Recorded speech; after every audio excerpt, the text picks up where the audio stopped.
The air was thick with the shouts of many men, not the quiet hum of learning. This was the harsh sound of battle, raw and frightening. At Woozy Terrace, a serious problem was unfolding quickly.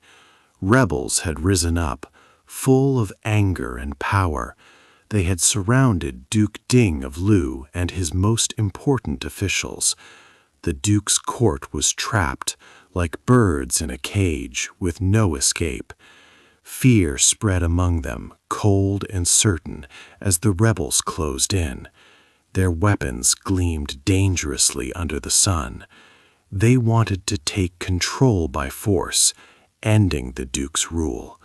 The situation was extremely dangerous for the ruler and his people. The very future of the state of Lu hung by a thin thread, ready to break.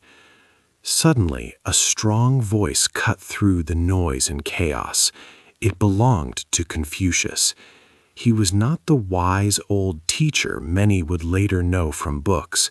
Here he was the powerful minister of crime, a man of action, about 53 years old. His presence was commanding, his eyes bright with clear purpose as he looked at the trapped Duke. He acted fast, showing no fear, even in great danger. He gave clear orders to two brave officers. "Gather your men quickly, attack the rebels. We must save our Duke and his court now." His words were firm and sure, a strong call to fight with all their strength and loyalty. The officers, who served a powerful family named Ji, could not refuse a direct order given in the Duke's presence. They led their soldiers forward without delay, rushing into the intense fight. The rebels, who thought they had already won, were caught completely off guard by this sudden, forceful push. This scene was quite surprising to imagine.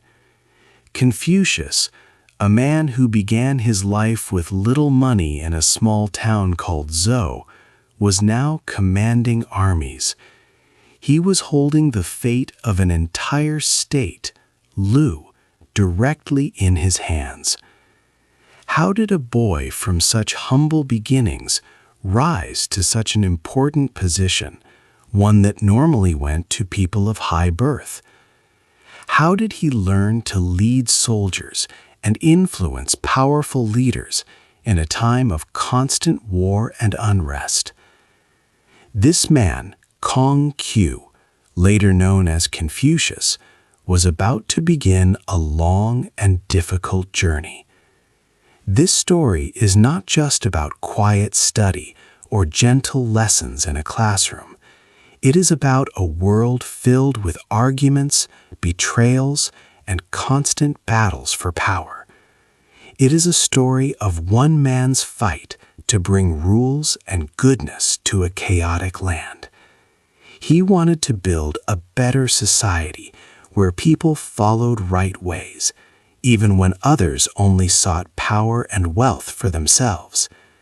This chapter marks the dramatic start of his grand effort to bring order to a troubled world, a world crying out for strong and honest leadership. 2. A boy with no money. Long before he became a respected leader and wise teacher, Confucius was just a boy named Q. He was born in the small town of Zhou, in what is now modern Shandong. His family had a noble past, with ancestors who were important dukes. However, this history did not bring them wealth or comfort. When Confucius was only 3 years old, his father, He, passed away. This sudden loss left his mother, Yan Zhangzai, to raise him all by herself. The family quickly fell into deep poverty, and their daily life became a constant struggle for survival. His mother worked tirelessly, day after day, to provide food and a simple home for them. She faced many difficulties, but she never gave up. Young Confucius saw her hard work and understood their tough situation. As he grew older, he started taking various jobs to help support the family. He became a caretaker of sheep and horses, making sure the animals were well.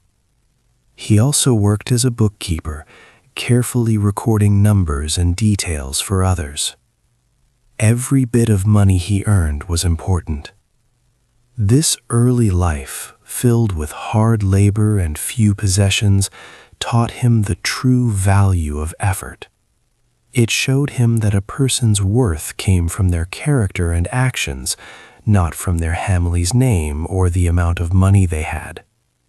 Even with his busy work schedule, Confucius felt a strong desire to learn. Education was not just for the rich or those born into powerful families. In his time, there were schools for common people where he could gain knowledge.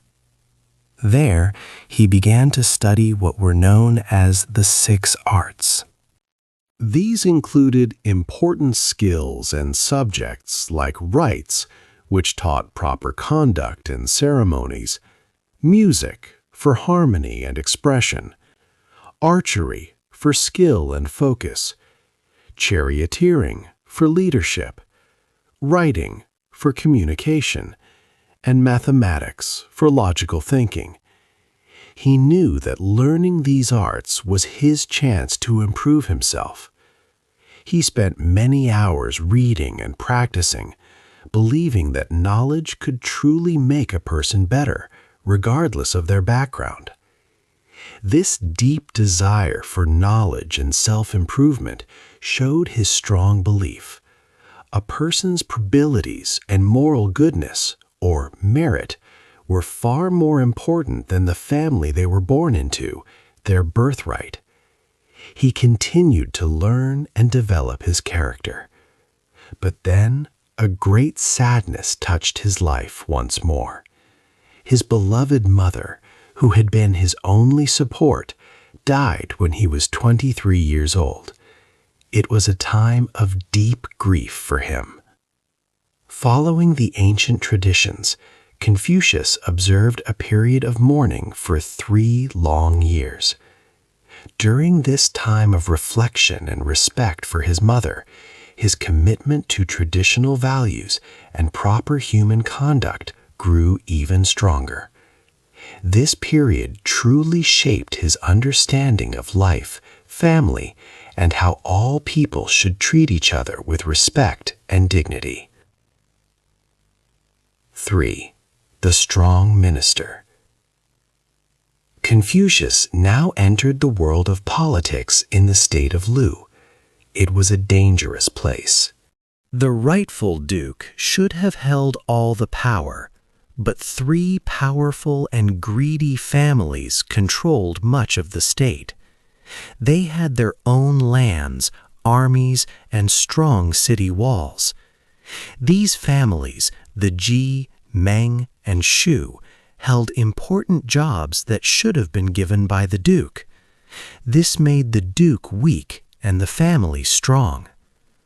Confucius quickly became known for his wisdom and strong ideas.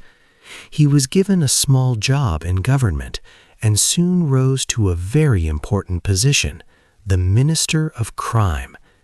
In this role, he made a bold move. There was a corrupt official named Shaozhang Mao. Confucius decided to have him executed for his wrongdoings.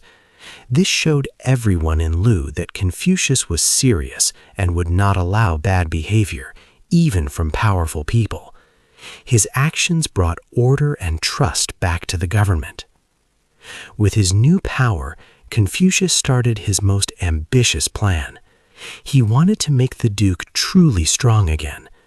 To do this, he needed to dismantle or take down the strong city walls of the 3 powerful families. These walls were like private forts, giving the families too much independent power. Confucius knew this was a high-risk game. He did not have a large army himself, so he had to use diplomacy and smart talks. A small rebellion by another official, Hao Fan weakened one of the families and gave Confucius an opening. He worked hard to convince the families that taking down their walls would be good for the whole state. He succeeded with two of the families. The Shu family took down the walls of their city, Hu, and the Ji family destroyed the walls of their city, Bi. This was a great success for Confucius and for the Duke. However, the third family, the Meng family, refused to take down the walls of their city, Cheng. They feared that without their walls, other states would attack them. Confucius tried, and the Duke even led an army, but they could not force the Meng family to agree. Confucius's great successes had also made him powerful enemies, especially with the head of the Ji family, Viscount Ji Huan. This success, though important, put a target on Confucius's back. 4. The Trap. The neighboring state of Qi watched Lu with growing worry. They saw that Lu was becoming very strong. Confucius was a big reason for this. His wise ideas helped Lu become a well-ordered place. The leaders of Qi did not want Lu to be too powerful. They made a clever plan to stop Confucius and weaken Lu. Their plan was not about fighting. It was about pleasure and distraction. Qi sent special gifts to the Duke of Lu. There were 80 beautiful dancing girls. They also sent 100 strong, fine horses. These gifts were meant to make the Duke forget his duties. The Duke of Lu loved the gifts. He was happy with the dancers and the horses. He began to spend all his time enjoying these new pleasures. For 3 days, the Duke did not do his work as a ruler. He did not meet with his government officials. He did not care about the state of Lu. Confucius felt very sad and disappointed. He had worked hard to help the Duke in the state. Now the Duke was ignoring everything Confucius stood for. Confucius knew he could no longer help Lu if the Duke did not listen. He decided it was time to leave. But Confucius did not want to leave suddenly. That would make the Duke look bad in front of everyone. Confucius waited for a small official reason to go. Soon, the Duke made a big mistake in Confucius's eyes. There was a special ceremony, a sacrifice. After such events, it was the custom to send a portion of the meat to Confucius. This was his right, a sign of respect. But the Duke forgot to send the meat. He did not follow the old tradition. For Confucius, this was the final sign. It showed that the Duke no longer respected him or the rules of proper conduct. With a heavy heart, Confucius made his choice. He decided to leave his home state of Lu. He walked out of the city gates. Confucius did not know it then, but he would not come back to Lu for 14 years. He went out into the wide world with no clear path ahead. 5. A long and hard road. Confucius had to leave his home in Lu. It was a very hard choice, and he felt sad. He began a long journey, traveling from one state to another for 14 years. He visited many different places, like Wei, Song, and Chen. In each new state, he hoped to find a leader who would listen to his ideas. He wanted to share his wisdom about how to create a good and peaceful society. He spoke about leaders ruling with kindness, fairness, and the importance of strong families. He believed that a good leader would make people act with shame if they did wrong, instead of just fearing punishment.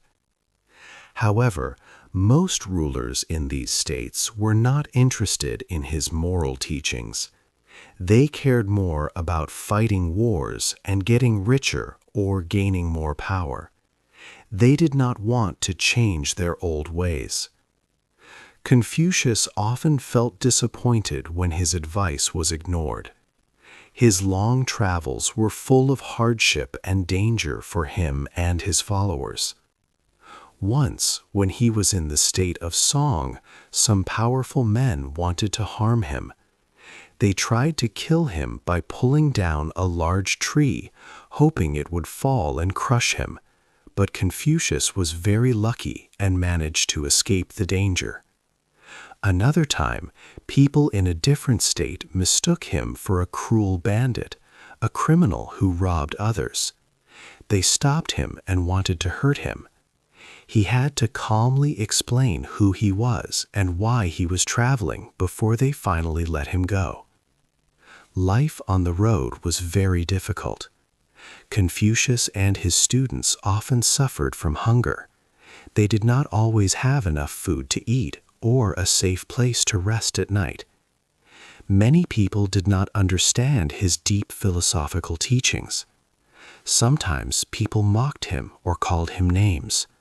One person even called him a stray dog, meaning he was like a homeless dog wandering without a master or a place to belong.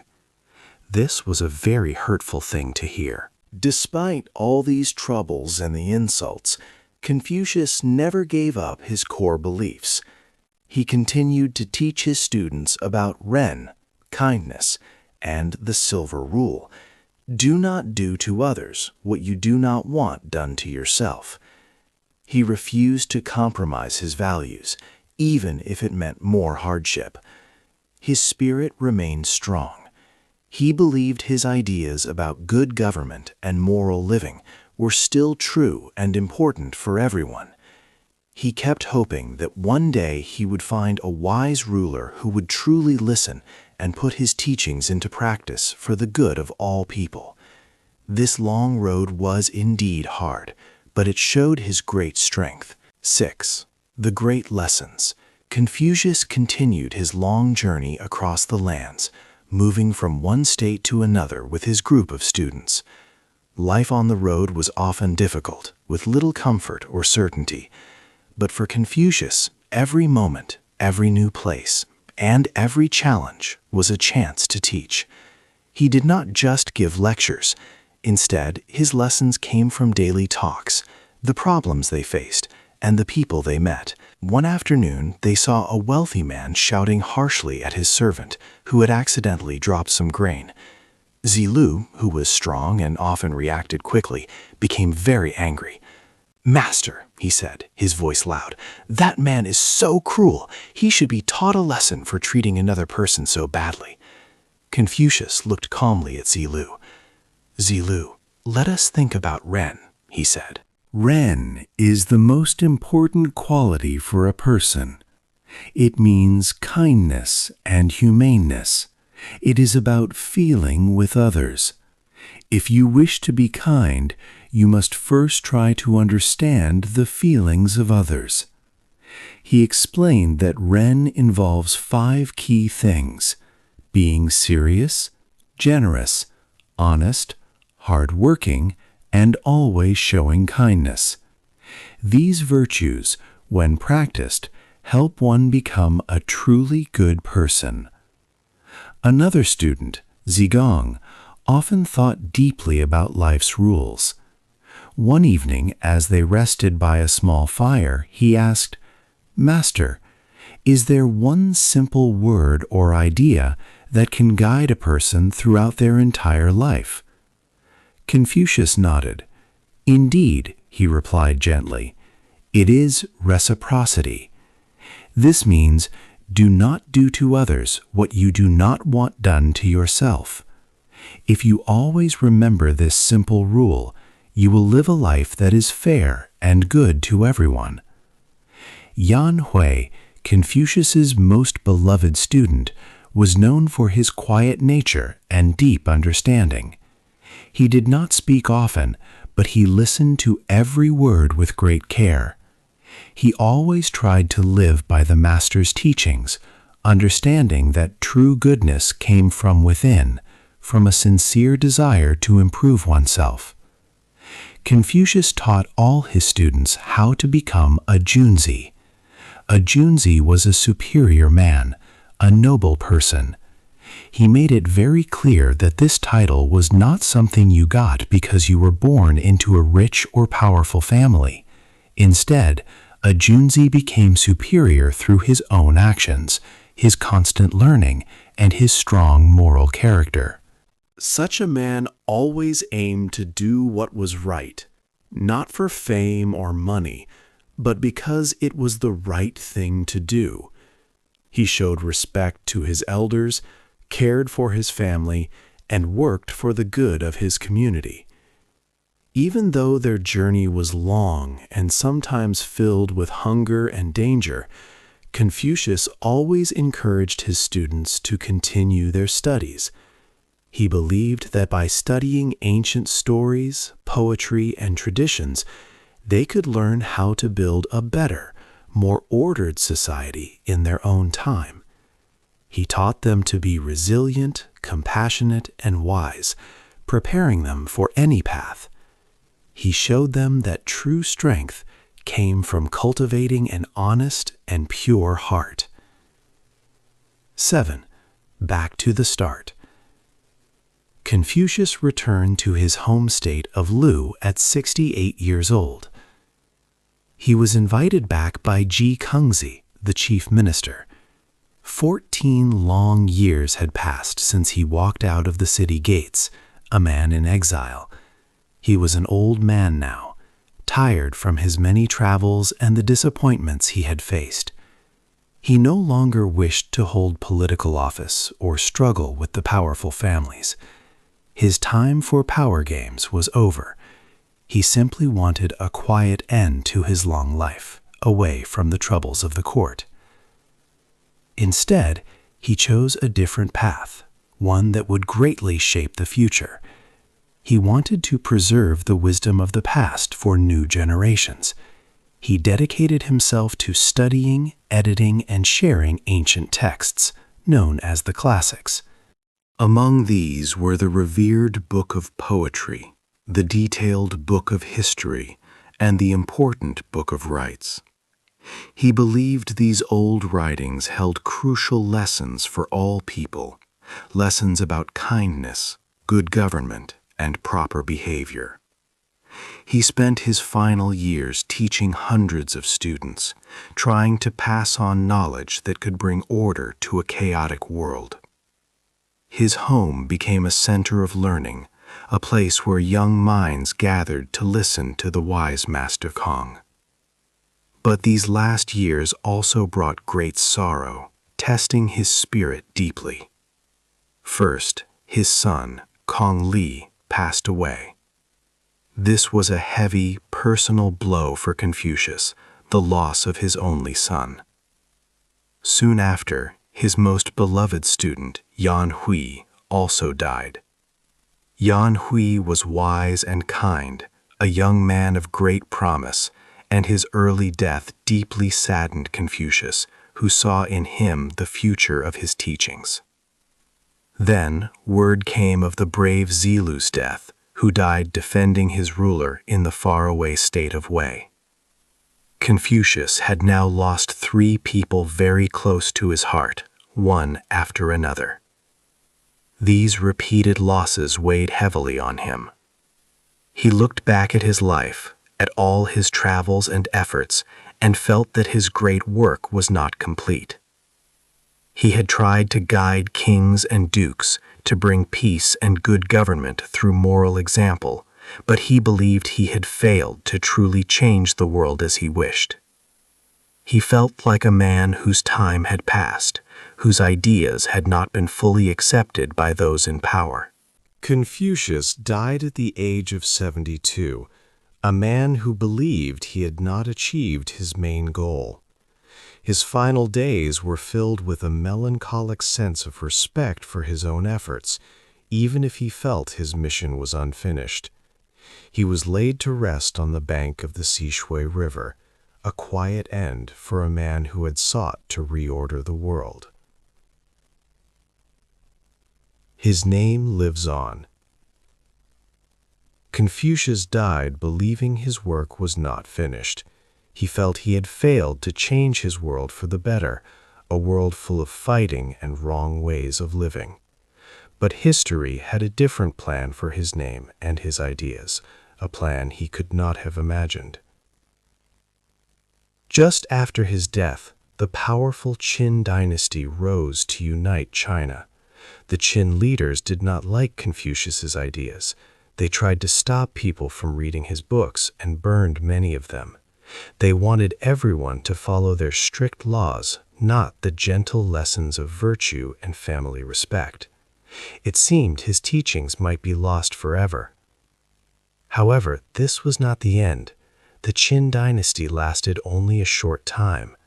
After them, the Han dynasty came to power. The Han emperors saw the wisdom in Confucius's philosophy.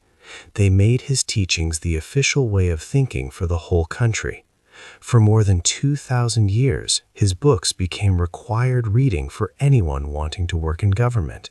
His ideas shaped laws, schools, and how people lived in China.